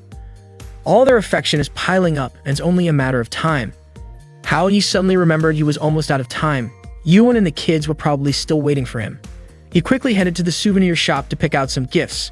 As he browsed through the items trying to choose the perfect ones for the kids, Zhang Dong appeared and called out to him. Zhang Dong asked what Hao Yi was doing there. He then said there was something serious he needed to discuss. Hao Yi sensed it was something important. Zhang Dong explained that Du Yus had returned from America and he was certain Yus would hurt Shili again. Zhang Dong declared that no matter what, he wouldn't let that happen. Hao Yi tried to calm him down, saying there was no guarantee things would turn out the way Zhang Dong imagined. Zhang Dong then surprised Hao Yi by saying he was entrusting Shili to him. Hao Yi protested, pointing out that Zhang Dong was the one who liked Shili, so he should be the one to handle it. Zhang Dong hesitated and explained he couldn't go because of his friend's wife, adding, "I'm not that kind of guy." He placed his trust in Hao Yi to look out for Shili. Just then, Hao Yi noticed Suan in the same store. He called out to her, and she asked why he was there. Hao Yi explained he was talking to his friend, but Suan's companion didn't believe him. They accused Hao Yi of being a pervert, insisting he must have been following Suan. Hao Yi denied it, trying to convince them it wasn't what they thought. Suddenly, Zitao called him. At that moment, Hao Yi found himself dealing with 3 women at once: Zitao, Suan, and Yuan. He was racking his brain over how to divide his time between them, especially since both Zitao and Yuan had been waiting for him for quite some time. He had no idea what to do. Suan noticed Hao Yi's restless expression and asked why he seemed so anxious and what was on his mind. Without hesitation, Hao Yi grabbed Suan's hand and said he needed her help. Suan's friend, however, became furious and immediately told Hao Yi to let go of Suan's hand, thinking he was doing something inappropriate to her. Hao Yi tried to explain that it was just a misunderstanding. Meanwhile, Zitao kept calling him, but Hao Yi wasn't answering. Zitao began to wonder if she had scared Hao Yi away. Feeling uneasy, she decided to leave. Just as she was about to go, someone appeared in front of her. She thought it was Hao Yi, but it turned out to be Suan. Surprised, Zitao asked why Suan was there. Suan explained that Hao Yi had something urgent to take care of and was in a big rush, so he had asked her to keep Zitao company. Suan also admitted she was curious about what Hao Yi was up to. Zitao thanked Suan for staying with her. Suan sat down next to Zitao and told her not to worry about Hao Yi. She complimented Zitao's outfit, saying she looked beautiful that day, then asked if Zitao and Hao Yi were on a date. Embarrassed, Zitao quickly clarified that they weren't dating and had only run into each other by chance. Suan chuckled and said Zitao didn't need to explain herself. Smiling, she teased that she felt guilty for stealing time that Zitao could have spent alone with Hao Yi. In truth, Suan was frustrated with Hao Yi but tried not to show it. Zitao, in turn, complimented Suan, saying she looked lovely too. Suan dismissed the compliment, saying she wasn't dressed up since she was only there to relax. Zitao teased her, pointing out that she looked a little shy, but Suan refused to admit it. She instead invited Zitao to have some fun together. Meanwhile, Hao Yi had made it to the carousel, where he met up with the kids. He handed them stuffed animals as gifts and apologized for making them wait so long. However, Hao Yi was surprised to see Hong crying. Yuan explained that Hong had wanted to win an ice cream for Ming in a coloring contest, but didn't succeed. Hao Yi reassured Hong, telling her not to worry because he would buy ice cream for them instead. Yuan suddenly commented that since Hao Yi had recently been laid off from his job, it must be tough for him to adjust. She urged him not to push himself too hard. Just then, Ming spoke up, saying she didn't want ice cream anymore. Yuan smiled warmly and called Ming a sweet child. Watching the touching scene between them, Hao Yi felt a mix of emotions. He understood Yuan's struggles and helplessness, but was also moved by the children's kindness and thoughtfulness. Determined to lift their spirits, Hao Yi suggested that he and Ming try to win the ice cream together. With renewed enthusiasm, Hao Yi, Yuan, and the kids put their hands together and cheered as a team. Nearby, an announcement was made for a parent and child quiz competition about to begin. Parents and their children started getting ready for the event. The host took the stage and prepared to ask the first question. What does DNA stand for? Hao Yi quickly pressed the buzzer and answered the question correctly. The next question was, how many dreams are described in the literary work Dream of the Red Chamber, a classic from the Qing dynasty? Hao Yi immediately gave the answer without hesitation. Other participants objected, claiming they hadn't even heard the full question before Hao Yi answered. Ming, however, beamed with pride, declaring Hao Yi was amazing. The other participants were puzzled when Hao Yi correctly answered a question about Cameroon being in the UTC+1 time zone. Han jumped for joy as Hao Yi continued to answer every question correctly. Then came the next question. Where is the black box located? Hao Yi answered confidently, at the tail of the plane.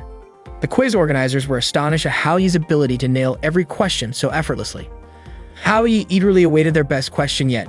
Finally, the last question came. How many chromosomes does a panda have? Without missing a beat, Hao Yi answered 21 pairs. He even stepped forward to the quiz table to ensure his answer was heard. The organizers, a bit flustered, reminded him that it was just a small competition, and there was no need to take it so seriously. Nevertheless, they awarded him a meal voucher as the prize for winning the quiz. Hao Yi and the kids were thrilled about the victory. They headed to eat together, with the kids overjoyed at finally getting their ice cream. Yuan smiled and remarked how happy the children were that day, all thanks to Hao Yi. She expressed her gratitude to him. Hao Yi, a bit surprised, replied that he hadn't realized it was all because of him. Yuan continues, saying that even though Hao Yi was afraid of heights, he still took the kids on the Ferris wheel and roller coaster. Despite having no income, he worked hard to give the kids what they wanted. Hao Yi quickly told her not to say such things, as it was only natural for them to have fun. They were his kids after all. Yuan suddenly fell silent, leaving Hao Yi confused and wondering if he had said something wrong. Finally, Yuan spoke up, saying that Hao Yi was truly calm and reserved. She commented that Hao Yi reminded her so much of someone else. Hao Yi doubted it was about an ex and thought to himself that this might be the perfect chance, right here and right now. Zitao and Suan spent time together at the amusement park at Hao Yi's request. Suan suggested they visit a store, but Zitao remained silent, looking downcast. Suan warned her that if she stayed gloomy, she'd leave her behind. She also mentioned that the outfit she was wearing was quite popular. Zitao apologized and then made an adorable cosplay-like gesture, which made Suan burst into laughter. By chance, they spotted Hao Yi with Yuan and the children. At that moment, Yuan told Hao Yi that she was taking the kids shopping. Hao Yi said he would catch up with them later. After Yuan left, Suan called out to Hao Yi and asked what exactly he was up to. Suan and Zitao dragged Hao Yi to the restroom, where Suan demanded an explanation. Suan tied Hao Yi up and began interrogating him, visibly annoyed because she felt Hao Yi was using her. She accused him of asking her to accompany Zitao just so he could spend time with Yuan. Hao Yi insisted that she had misunderstood him. He explained that his encounter with Yuan was purely coincidental. Suan wasn't entirely convinced because both she and Zitao had clearly seen Hao Yi with Yuan, whose eyes were red as if she had been crying. Holding a broom close to Hao Yi's face, Suan demanded that he tell her the truth about what had happened. Hao Yi explained what transpired at the cafe. He had asked Yuan why he had never heard her talk about her father. He told her she didn't have to carry all the burdens alone and admitted he had only just realized that Yuan came from a single-parent family. He pointed out how her mother worked so hard to support them and asked whether her father cared at all about his wife and children. Hao Yi also questioned whether her father sent any financial support, considering the family's situation, and if it was possible that he would never return to see her again. Yuan, visibly upset, slammed the table, startling everyone in the cafe. Hao Yi explained that he had only intended to catch her off guard to get her to open up. That way he could help her. But Yuan ended up crying, refusing to explain anything, perhaps because she wasn't ready to share. That's the real story, Hao Yi said. He admitted that he had only meant well for Yuan. Suan asked if he was telling the truth. Hao Yi nodded and insisted that he had never lied. Zitao expressed sympathy for Yuan and Suan agreed. She admitted she hadn't realized that Yuan was a single parent raising her two younger siblings, whom they had seen earlier. Suan remarked that Hao Yi's words about Yuan's father were like pouring salt on an open wound. She added that it must be incredibly tough for Yuan to take care of her siblings and wake up early every day. Hao Yi shouted, asking to be untied. Suan eventually let him go, acknowledging that Hao Yi's meeting with Yuan was a coincidence and that Yuan had genuinely needed help. However, she warned him that if he ever lied to her again, she wouldn't forgive him. Hao Yi agreed. Zitao urged Hao Yi to support Yuan and even offered to help if he needed anything. Hao Yi hurried off to catch up with Yuan. Later, while Suan and Zitao were at the cafe, Suan asked Zitao why she had let Hao Yi leave like that and whether she was okay with him being with Yuan. Zitao replied that Yuan was in a tough spot and that Hao Yi was determined to help her, so there was no point in holding him back. Suan was moved and remarked how incredible it was, especially since Hao Yi and Zitao had been on a date. Zitao quickly denied it, saying they hadn't been on a date and that meeting Hao Yi had been purely coincidental. Her flustered response made Suan laugh. Suan told Zitao there was no need to explain anything to her. Meanwhile, Hao Yi, Yuan, and the kids were at an aquarium watching fish. Yuan reminded the kids to be careful so they wouldn't fall. Hao Yi was about to apologize to Yuan for their conversation at the cafe, but Yuan reassured him that he wasn't at fault. She understood that Hao Yi just wanted to know the truth. When a photographer passed by, Hao Yi asked if he could take a few pictures of them. They ended up taking photos together. Ming and Hong were overjoyed that day. The photographer was surprised to hear the kids calling Hao-yi dad and wondered about his relationship with the girl he had seen him with earlier. Later, Hao-yi accompanied them back home. Yoon thanked Hao-yi for making the day so enjoyable for her and the kids. Hao-yi tried to apologize again, but Yoon told him not to blame himself. She knew his intentions were good. However, she asked him not to tell her mother about their earlier conversation. Hao-yi agreed. Yoon went inside and said goodnight to Hao-yi. As Hao-yi stood there, he wondered if he had gone too far. He realized he couldn't learn anything directly from Yoon's mother and didn't know what to do next. Just thinking about meeting Yoon's mother made him anxious. He took out a photo from his pocket. It was the picture they had taken together earlier. Hao-yi recalled what Tata had once said, that memories created by illusions often had some connection to reality, and that the truth was often hidden within those false memories. Hao-yi figured he would need to start by learning more about the people close to Yoon. The next day, Hao-yi went to the grade school Yoon used to attend. He wanted to investigate there. As he was about to step inside, the school's security guard stopped him.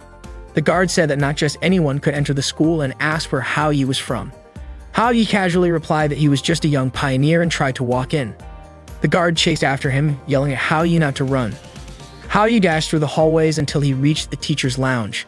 Certain that Yoon's homeroom teacher would be there, he burst into the room and immediately asked if the teacher was present. All the teachers in the room glared at him. They asked who he was and why he was out of class during school hours. They even demanded to see his identification. The school security officer arrived just in time and grabbed Hao-yi, who had caused quite a commotion. Hao-yi tried to explain that they had misunderstood him and that he was only looking for Yoon's homeroom teacher. They didn't believe him and accused him of lying, thinking he was just trying to cause trouble. The security guard finally caught up to Hao-yi, but Hao-yi managed to escape again. While running, he accidentally bumped into a female teacher. In his panic, Hao-yi reflexively grabbed her chest, making her scream and punch him. Hao-yi immediately apologized and explained that he was just looking for Yoon's homeroom teacher. It turned out that the teacher Hao-yi bumped into did know Yoon. They ended up talking in the back garden of the school. The teacher shared that she had been teaching at the school for 10 years. She remembered Yoon as a bright and active student and recalled how, rain or shine, Yoon's father used to pick her up after school. She recounted a particular day when Yoon's father said goodbye to her before leaving. Yoon cried as she chased after him and even fell down in the process. Yoon's parents had divorced and her father never returned after that. Ever since, Yoon had waited for him but grew increasingly sad as time passed. Hao-yi asked if the teacher could help him find Yoon's father's address. He even begged her to assist him. That evening, Hao-yi met up with Tata. Tata teased him, but Hao-yi's expression was unusually serious. It was clear that Yoon's situation was still weighing on his mind. Tata found it strange. She pointed out that while Hao-yi wanted to uncover the truth about Yoon, he didn't want to hurt her. Yet he couldn't approach Yoon's mother, which meant daydreaming about the situation wouldn't accomplish anything. Finally, Hao-yi decided to resort to a last-ditch effort. That night, he went to the police station. Turning off the lights, he slipped into a room and quietly opened the door. A police officer, noticing the door moving on its own, got up to investigate. The officer felt a presence nearby and started looking around. Hao-yi got arrested by the police and was interrogated at the station. They asked him about his identity. Hao-yi was treated like a criminal, and the officers warned him it wouldn't be easy to get out of jail. His terrified face made the officers laugh, and one of them even hugged him, revealing that it was actually Yan, Hao-yi's friend. Hao-yi told Yan he needed help finding someone. Yan gave him some information about Yoon but warned Hao-yi to just look at it and not share it, as it was confidential. Yan teased Hao-yi, asking if he had a thing for Yoon. Hao-yi denied it, explaining that he only wanted to know about Yoon's father. However, when Yan checked, there was no record of him. Yan suggested that Yoon's father might have moved to another country, which would make it much harder to track him down. Still, Hao-yi insisted he would keep searching. Yan promised to keep looking and let Hao-yi know if he found anything. As Hao-yi was leaving, Tata suddenly appeared. She joked that not many people could walk into a police station like that.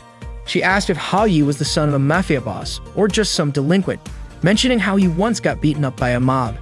She even sarcastically asked if the food in jail was any good. Hao-yi, annoyed, scolded her, accusing her of just messing with him. He was fed up with her antics. When Hao-yi got home, he announced he was hungry, but his parents stayed silent. Sensing something was off, Hao-yi asked if a burglar had broken in. His father told him that a real man stays calm in every situation. Hao-yi joked, asking if his dad had lost all their money in the stock market. but his father said it was worse than that. He then told Hao Yi to prepare himself because someone was coming over that night. Hao Yi asked if it was a debt collector and suggested they call the police. Just then, Shili walked in, asking why Hao Yi wanted to call the cops. Hao Yi was stunned to see her. Shili said she hadn't seen him in a while and asked if he missed her. Without waiting for an answer, she grabbed Hao Yi and pulled him to his room. Hao Yi begged his parents for help, but instead, his dad grabbed his hand and told him it was time to test his strength. Hao Yi, shocked, thought he was being rescued, but his dad let go and Shili dragged him into the room. In the room, Shili said she couldn't wait any longer. Hao Yi, confused, asked what she was planning. Shili hugged him and said they would play horsey that night. Panicking, Hao Yi screamed for his parents, but they didn't intervene. Desperate, he excused himself to the bathroom and told Shili to go to sleep first. After spending 3 hours in the bathroom, he returned to find Shili sound asleep. Watching her, Hao Yi thought she looked beautiful when she was calm. Suddenly, Shili mumbled his name in her sleep and Hao Yi couldn't help but smile. It reminded him of their grade school days when Shili had given him a lunchbox she made. She said it was meant for the 6th grade class president, but she gave it to Hao Yi out of pity. Right after handing it over, she left. That memory was a sweet one for Hao Yi. With morning approaching, Hao Yi decided it was too late to sleep, so he stayed up. While staring at a photo from an amusement park trip, he began wondering what Yuan was doing. Though he felt tired, he found himself enjoying the moment for some reason. Maybe that's how Yuan felt about being a parent. At 4 a.m., Yan called and told Hao Yi he had found information about Yuan's father, Lin Yujia, and even got 20 phone numbers. Just as Hao Yi was about to leave, Shili hugged him and asked what he was doing making calls in the middle of the night. Hao Yi didn't know when Shili had woken up, but she started trying to take off his pants. The next morning at school, Hao Yi was still groggy since he'd only slept for 2 hours. Suddenly, Shili greeted him and said that last night was so much fun, adding that they should continue on the bed tonight. Everyone in the class stared at them in shock. Without giving Hao Yi a chance to explain, his classmates yelled at him and ganged up to beat him. Yuan overheard the commotion and got upset, thinking Hao Yi was cheating on her again. Poor Hao Yi, just when he thought he could relax for a bit. Later, Hao Yi started calling the phone numbers Yan had given him. The first number was inactive. When he called the second, someone answered but mistook him for an insurance agent. The third number connected, but when Hao Yi asked if it was Yujia, the person on the line said there was no Yujia and started offering names like Andy and Mike. Panicking, Hao Yi quickly hung up. He tried several more numbers, but they were all wrong. Only one number was left. Hao Yi called it, and this time the number was active. Meanwhile, a woman walked into her boss's office and told him he had a call on one of his rarely used lines. The boss explained that it was his private line and forbade her from answering it. Hao Yi waited, confused as to why no one was picking up, and eventually fell asleep. After school, Hao Yi tried calling the last number again, determined to keep trying until someone answered. At that time, Yujia was at a supermarket and his phone was ringing. People around him pointed it out, prompting Yujia to finally answer. Hao Yi asked if this was really Yujia. Yujia replied by asking who Hao Yi was and how he got his number. Hao Yi confidently said he was Yujia's son-in-law. Shocked, Yujia said that couldn't be true since Yuan wasn't married. Hao Yi laughed and admitted it wasn't true, but added that they already had 2 kids, leaving Yujia even more shocked. Hao Yi then told Yujia that he had been gone for years and that Yuan missed him deeply. He pleaded with Yujia to come back and see his grandchildren. Yujia explained that he was living abroad, but the supermarket then made an announcement about a missing item in the local language. This made Hao Yi suspect that Yujia was still in the country. Hao Yi told him that Yuan just wanted to see her father again and that hiding wouldn't solve anything. He reminded Yujia that it had been 10 years since he left and that Yuan hadn't seen him since. Hao Yi even questioned whether a man should abandon his responsibilities like that. But Yujia revealed something shocking. Yuan wasn't his biological daughter. Hao Yi was stunned and accidentally dropped his phone. He couldn't believe what he had just heard. Suddenly, Tata appeared and asked if Hao Yi still wanted to keep searching after learning the truth. Hao Yi walked to Yuan's house, his mind replaying Yujia's words. The revelation was unexpected, and Hao Yi felt he needed to ask Yuan's mother directly. He just wanted to understand what had happened. When he reached Yuan's house, he overheard her mother yelling at her. Her mother told Yuan to throw away the photo in her wallet, but Yuan refused. Her mother angrily declared that Yuan's father had been dead for a long time. Hao Yi was shocked. Yuan rushed out of the house, with children crying and chasing after her. Yuan's mother then stepped outside and asked Hao Yi what he wanted. Hao Yi explained that he came to talk to her, but she said she wasn't in the mood to talk when she was angry. Hao Yi then asked about Yujia, certain that Yuan's mother knew how much Yuan missed her father. Yuan's mother questioned how Hao Yi knew about Yujia, asking if Yuan had told him. Then she asked Hao Yi to leave her alone and went back inside. Desperate, Hao Yi banged on the door, begging her to tell him the truth. Yuan's mother refused, saying the conversation was over. Hao Yi kept pleading, asking for a reason. Suddenly, an elderly woman appeared and told Hao Yi to leave Yuan's mother alone. She whispered something to Hao Yi, which left him utterly shocked. Afterward, Hao Yi went off to be alone. Tata approached him and asked if he had learned the truth about Yuan's situation. Hao Yi said he didn't want to deal with it anymore. Hao Yi told Tata that he didn't want to deal with Yuan's issues anymore. In the past, Yuan's mother, Xiao married Qiaokeli, who was a surgeon. Shortly after Qiaokeli was called to duty, Xin waited eagerly for his return. But when her wish was finally granted, he came back lifeless. Everyone expressed their condolences to Xin, and his comrades said he was a hero. Things became even more difficult because Xin was pregnant with Yuan at the time. Xin considered Yuan to be a gift left behind by her late husband and vowed to raise her child healthily. Fortunately, Yujia, a man who had once pursued Xin, was by her side and willing to care for her and the child she was carrying. Tata then asked why Xin and he had chosen to divorce. Hao Yi explained that not everyone could understand their kind of love. It turned out Yujia's family didn't accept Xin or her child. Yujia's parents scolded him for marrying Xin behind their backs. They even disowned Yujia, threatening to kick him out unless he divorced Xin. They refused to acknowledge him as their family. After years of estrangement from his family, Yujia eventually decided to change his approach. He tearfully asked Xin for a separation because his parents were aging and he needed to take care of them. At that moment, there was nothing Xin or Yuan could do. Hao Yi had heard this entire story from an elderly woman who lived next door to Yuan. At first, he didn't believe it, but one of his friends confirmed it was true. Yuan's father had indeed been a surgeon who died in the line of duty. Tata commented that if all of that were true, it was hard to blame anyone for what happened. She could understand why Yujia hadn't come back to see Yuan. Hao Yi's expression soured, and he said he no longer cared about Yuan's family issues and didn't want anything to do with it. Tata asked if Hao Yi was giving up just like that. She pointed out that the fact Yujia still kept his old phone meant he still cared about Xin and Yuan. Hao Yi disagreed. He said they were all irresponsible. Yuan's mother, despite working in a dangerous field, had pushed forward with her commitment, which only brought chaos to others. Yujia, on the other hand, should have respected his marriage vows. He couldn't just come and go as he pleased.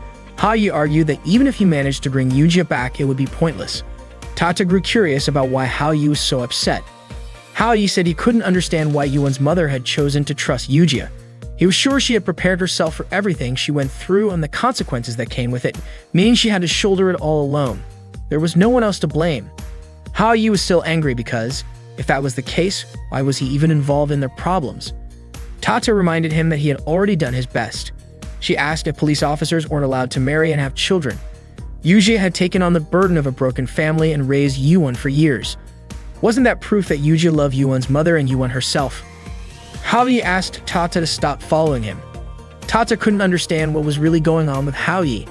That night, Hao Yi went home with a gloomy expression. His mother greeted him and told him to wash his hands before dinner. His father asked why he was late again. Frustrated, Hao Yi snapped, asking since when they had started caring about him. His parents were shocked by his response. Hao Yi's mother guessed that he might be dealing with something heavy lately. She suggested that her husband try talking to him, but Hao Yi's father said that their son was an adult and could handle his problems on his own. Suddenly, there was a commotion from Hao Yi's room. He had thrown all of his books onto the floor and a photo from an amusement park outing accidentally fell down. Hao Yi picked it up and realized he shouldn't have taken out his anger on Yuan's family. He felt deeply ashamed of himself, especially since he had even argued with Tata over the issue. Hao Yi thought he was pathetic. For Yuan's family and for himself, he knew he couldn't give up so easily. He wondered if Tata also blamed him. Suddenly, Tata appeared and asked Hao Yi if he hadn't said he didn't want to come back. Hao Yi was startled, and Tata added that a man should keep his word. Hao Yi snapped at her, telling her not to show up unannounced and especially not to eavesdrop from outside. Both of them ended up laughing together. The next day, Hao Yi called Yujia again. Yujia told Hao Yi not to call him anymore, saying he was busy and in the middle of a meeting. Hao Yi apologized for being so forward and said he now understood the situation between Yujia and Yuan's mother. Yujia was relieved to hear that Hao Yi finally got what he had been feeling. However, Hao Yi continued, saying that as an outsider he could sympathize with Yujia, but as a man, running away wasn't the right way to solve a problem. Hao Yi pointed out that Yujia had kept the same phone number for years. Wasn't that proof that he still cared about Yuan and her mother? Hagi added that Yuan really wanted to be with Yujia and that Yuan's mother was struggling. At a time like this, they really needed Yujia. Without another word, Yujia hung up the phone. Tata encouraged Hao-yi to keep trying. Meanwhile, Suan had taken on a part-time job at a cafe to help fund her sports club. Zitao kept ordering drinks repeatedly just to talk to Suan. All Zitao wanted was to chat with Suan for a bit longer. However, Suan declined, explaining she was working. Undeterred, Zitao ordered 3 more cups of coffee so she could keep talking to Suan. Suan scolded her, warning that drinking too much coffee could make her pass out. Her boss immediately reprimanded Suan, prompting her to treat Zitao more politely. Suan asked why Zitao didn't just spend time with Hao-yi instead. Zitao mentioned that Hao-yi had been acting strangely lately. She'd often seen him on the phone with someone. As Suan brought Zitao's coffee order, she asked if there was anything else Zitao needed. Zitao mentioned that her father wanted to talk to her next week and admitted she had no idea what to do. She asked Suan to help her come up with an idea. Suan brushed her off, saying the cafe wasn't the place for counseling. Zitao finally left and Suan returned to work, muttering to herself that Zitao might actually be drunk or maybe drinking so much coffee could have the same effect. The next day, Hao-yi tried calling Yujia again, but the number couldn't be reached. Hao-yi guessed Yujia was upset about being constantly contacted. Tata remarked that despite all the calls, Yujia hadn't blocked Hao-yi's number yet, so maybe he didn't mind as much as he let on. Hao-yi then asked Tata if no girls had come to bother him during the 2-week summer break. He wondered if the magic had worn off, or if only 3 of them had eaten the cake. Tata teased him for hoping too much. She explained that under normal circumstances, the love magic followed certain boundaries, meaning it only worked within specific areas or moments. Hao-yi mused that if he kept everyone together, no one else could bother him. He got excited, calling it a brilliant idea. However, Tata quickly shot him down, saying she wouldn't let him do that. Hao-yi couldn't go against the system. Hao-yi didn't care, claiming he enjoyed spending time with the kids. He decided to go out and invite Yuan and the children to paint some landscapes. Tata couldn't understand Hao-yi's behavior. He had previously sworn not to care about Yuan anymore, but now he suddenly wanted to spend time with her and the children. That afternoon, Hao-yi and Yuan went to the children's school to pick them up. Hao-yi invited them to go to the park, and the kids were thrilled, imagining all the butterflies and caterpillars they might see there. As they were crossing the street, a reckless car suddenly hit Yuan. Medical personnel quickly arrived to assist the accident victim and transported her by ambulance to the hospital. Suan was shocked when she received news of the accident. The ambulance sped past a car carrying Zitao and her father. Inside the car, Zitao's father asked if there was anywhere she wanted to visit during the summer vacation. He mentioned that in September, her grandfather would be celebrating his birthday and many prominent guests were expected to attend the party. However, he added that her grandfather had said it might be better if Zitao didn't attend. Zitao's father explained that her grandfather was getting older and probably wouldn't change his perspective on certain things. He apologized for not being able to take her. Zitao replied that she wasn't looking forward to going back to their old home anyway, and that as long as her father was with her, she felt content. She also mentioned that she was already happy that day. Zitao's father apologized again, saying he had caused her a lot of suffering that year, but he promised to make everything better from then on. Zitao noticed how much her father had changed and softened. He told her that all parents deeply love their children. Suddenly, Zitao received news about the accident and rushed to the hospital immediately. Meanwhile, Yujia was still at his office, staring at a photo of himself with Yuan and Xin. One of his employees reminded him to go home, but he insisted on staying. Out of nowhere, the phone rang. Someone informed him that Yuan had been hit by a car and was being rushed to Heizhou Hospital. If Yujia didn't hurry, it might be too late. Panicking, Yujia quickly left his office. The elevator took too long, so he used the emergency stairs. As he rushed down, he recalled Yuan's promise to wait for him until he returned. Determined, Yujia resolved to get there no matter what. Since there were no flights to Heizhou until the next day, Yujia had no choice but to drive there. At the hospital, Suan and Zitao stayed by the patient's side as she was taken to the operating room. The patient was suffering from severe bleeding and needed immediate surgery. Meanwhile, Yujia drove as fast as he could, praying for one more chance with Yuan. While the patient was in surgery, Suan and Zitao anxiously waited outside. When the doctor emerged, they immediately asked about the patient's condition. Around the same time, Yujia arrived at the hospital. He hurriedly asked a nurse about the high school girl who had been hit by a car. He explained that her name was Yuan and that she was his daughter. However, the nurse said there was no record of a patient by that name. She speculated that Yujia might have mistaken her for someone else. Frustrated, Yujia decided to search for her himself. He ran into a doctor who had just finished surgery and asked for Yuwon's location. The doctor directed him to a patient's room, but when Yujia entered, it was empty. Devastated, Yujia broke down, convinced he'd lost the chance to see Yuwon again. As he cried in the empty room, he regretted lying to Yuwon and wished he could apologize. Suddenly, Yuwon appeared, surprised to see Yujia standing before her. Though her memory was foggy, she recognized him as her father. Yuwon ran into Yujia's arms, sobbing. She had waited so long for him, and now he had finally come to see her. Meanwhile, Haoyi began to regain consciousness. It turned out that during the accident, he had managed to push Yuwon out of the way of the speeding car, causing her glasses to fall off. However, Haoyi didn't have time to get out of the car's path himself, and his body was thrown onto the street. Tata managed to stop the car from running over him. Haoyi remembered the incident clearly. Zitao asked if he was awake and whether he still felt any pain. Suan accidentally removed the support bandage on Haoyi's injured leg, causing him to lose consciousness again. Haoyi found himself in another dimension, alone but surrounded by a sense of warmth. Hong and Ming approached him, calling him Dad. They came closer, relieved to see Haoyi was okay. Hong handed Haoyi a drawing she had made of their time together. Haoyi told her it was beautiful. Hong hugged Haoyi and thanked him with all her heart. Hong told Haoyi that they would always miss him. The magical power keeping them there would soon fade, and they would disappear as well. Hong and Ming cried, knowing they had to part ways with Haoyi. Ming asked Haoyi to promise that he and Yuan would live happily from that moment on. Even though Hong and Ming would vanish from the world, they assured Haoyi they would still watch over him and Yuan. With tearful goodbyes, they bid farewell and disappeared. Haoyi woke up, calling out for Yuan. Yuan smiled when she saw Haoyi regain consciousness. Haoyi told her that she looked more beautiful with glasses and promised to buy her a new pair once he recovered. A month passed and Haoyi was finally discharged from the hospital. He was deeply grateful for his recovery. Feeling optimistic, Haoyi stepped outside, certain that good fortune was ahead.